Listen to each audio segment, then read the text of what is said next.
What's going on, everybody? Dr. from Average Gamer Guys back yet again and into a little bit of Apex action today. We've got an absolutely monster of a game to share with you today, so hopefully you can sit back, enjoy a little bit of the action. This was an interesting one, but before I get into it, I'll do the shameless plug. Welcome to the channel. Welcome to Average Gamer Guys. Hopefully you've been around a while. If not, welcome to the channel. Like, comment, subscribe. We've got links for all of our stuff down in the description below. Our Twitter, our Twitch, our Discord.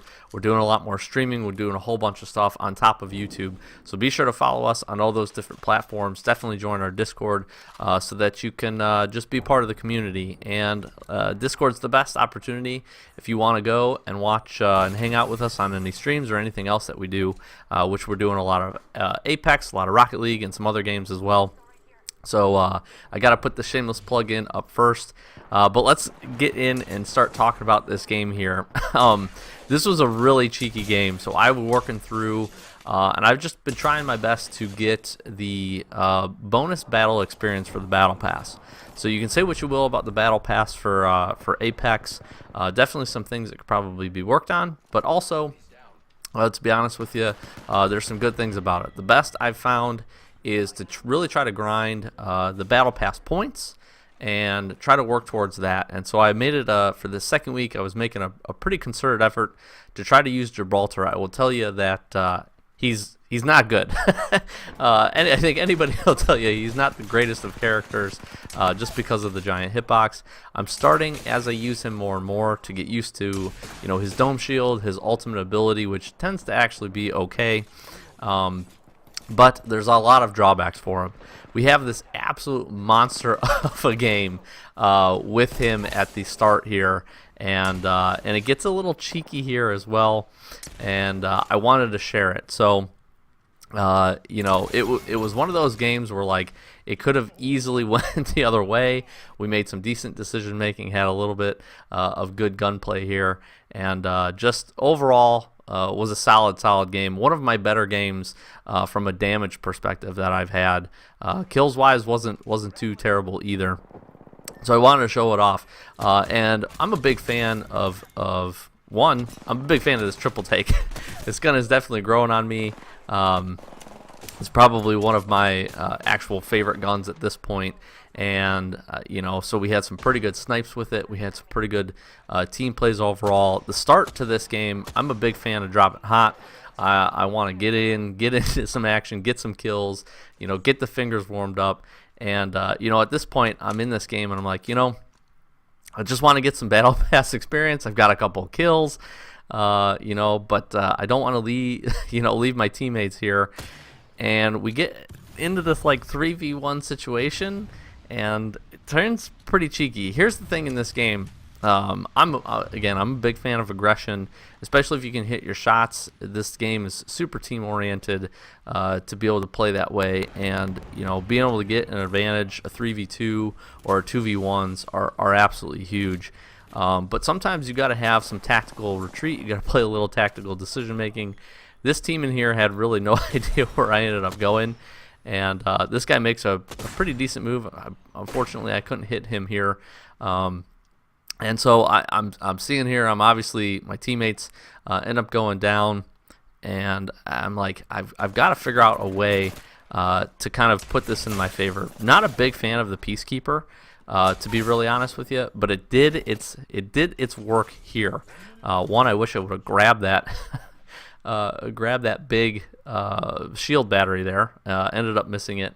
One of the issues I think I have on Xbox, to be really honest with you, PC players don't seem to have this issue as much. PS4, I'm not sure. I don't have one, but on the consoles, it seems like it just seems like it's an issue. So we're playing the survival game here, right? I know I've got a 3v1. I know.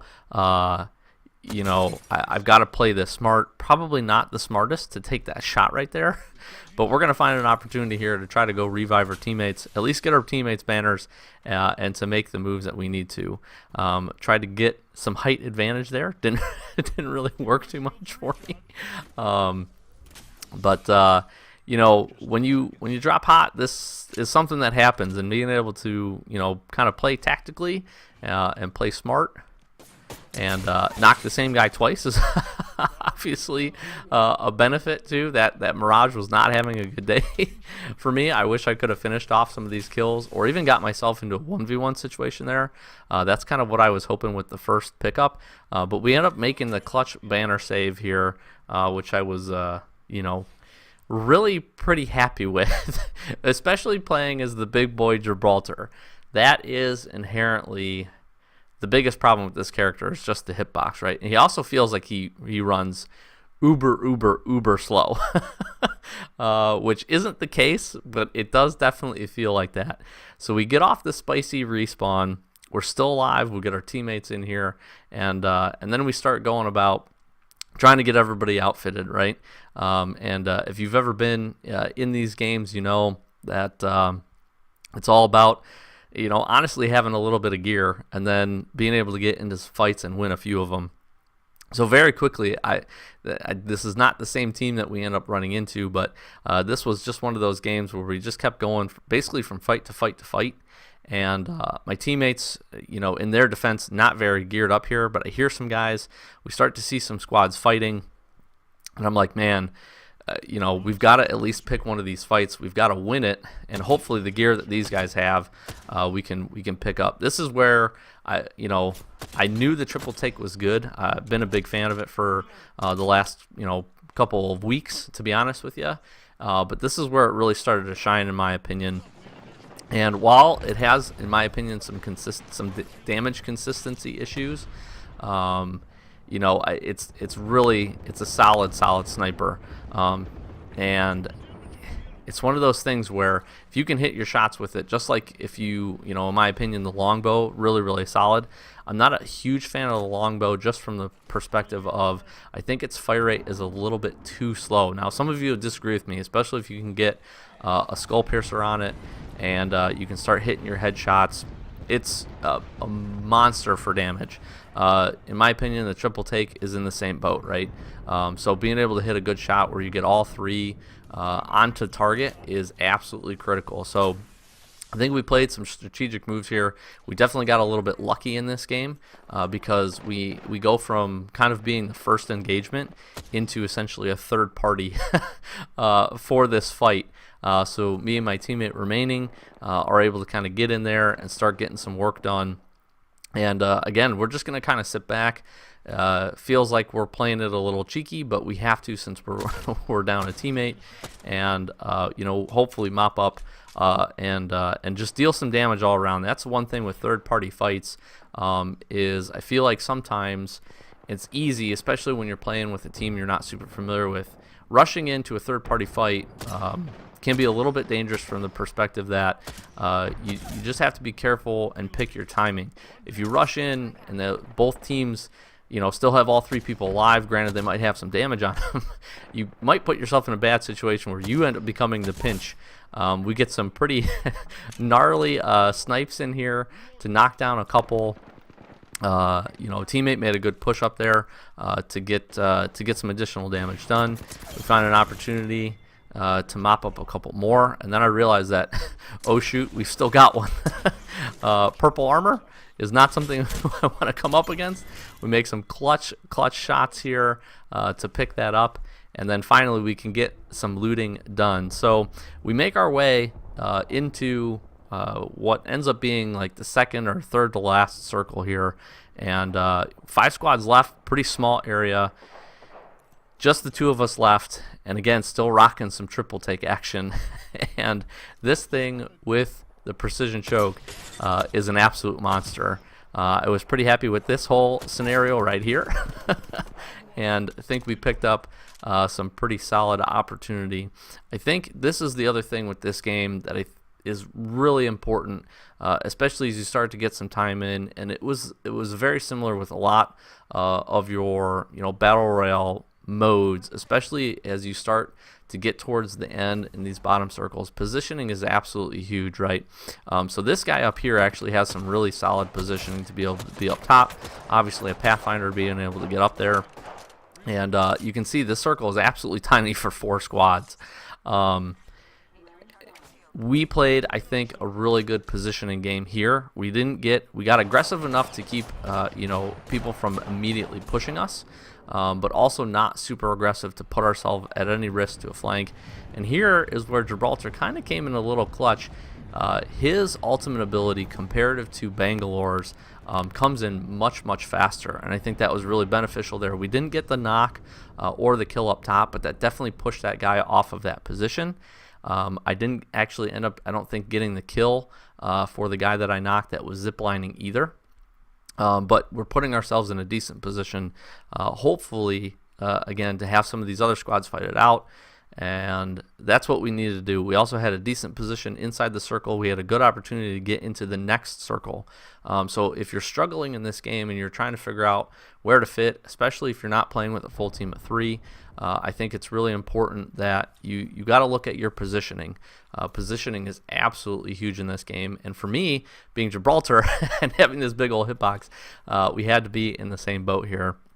So this positioning pays off. We have good cover from our left. We have a good kind of alleyway, if you will, to get some engagements here. Again, the triple take, absolutely enjoying it. So we'll pick up that kill there, working through, trying to finish off a couple of these squads. We get ourselves into another opportunity. We get one squad down there, solid shooting from both me and my teammate. And we're just playing the opportunities here, getting down to 3 squads. Obviously, this right here was a success for me. Playing with Gibraltar, did not really expect that. Whenever I play as Gibraltar, I just really expect to hopefully get a kill or 2 at the beginning, and then we'll just put it this way, not do a whole lot after that, just because he's so bad. I hope they do some rework on him soon. Where I don't know, they've got to continue to fix the hitbox. They can give him some modeling changes. They've got to do something. What they did to Pathfinder, I think, was absolutely awesome. They turned him into another large hitbox and made him much more reasonable, definitely more of a viable character, which was really good. So I'm hopeful that they'll have something, because I don't necessarily think the dome shield is bad. It could use some work, I'll put it that way. I think it's a little too big, in my opinion, in terms of, you know, its diameter as well as its height. I think if they made it a little bit smaller, it would make it a little bit more viable, you know, to pop it inside of a building or anything like that. His ult honestly feels pretty good for the damage it does. It could do a little bit more, but its speed that it comes in with is really good. So here again, we get the opportunity. We kind of jump into the final portion here of this third-party fight with the last 3 squads. I see this Bangalore up here, and I saw one of her teammate down. She eliminates and gets us down to the final 2. And then at this point, at best, I know at this point we're a we're in a 2v2 situation, and teammate does a good job pushing here, getting this additional knock. So now we go down. I see this guy doing a self-revive. We get him eliminated. And feel pretty good. My teammate gets the knock right there. So now we're basically in a 1v2. We get the push with the Bangalore, and we get this one finished off. So I was absolutely pumped about this game, especially from the get-go. With the start that we had, a couple of kills. We get the 2 squad mates down, get the revive in on them. We lose one of our squad mates early, but are able to still close this game out and get the W. And then again, it being with Gibraltar, getting 11 kills, almost 1,800 damage or 1,700 damage, was really solid. So still really enjoying the game. Hopefully you guys are as well. Definitely one of my favorite Battle Royale experiences. And just wanted to share this one with you because I was pretty happy with it. So, Doc from Average Gamer, guys, as always, thank you so much for watching. Again, please make sure, find the links for everything down in the description below. Twitter, Twitch, Discord. Follow us on all that. Join our Discord. And again, we're doing a lot more live streaming over on Twitch. So be sure to come and hang out with us on that. As always, thanks so much for watching. We'll catch you in the next one. Peace.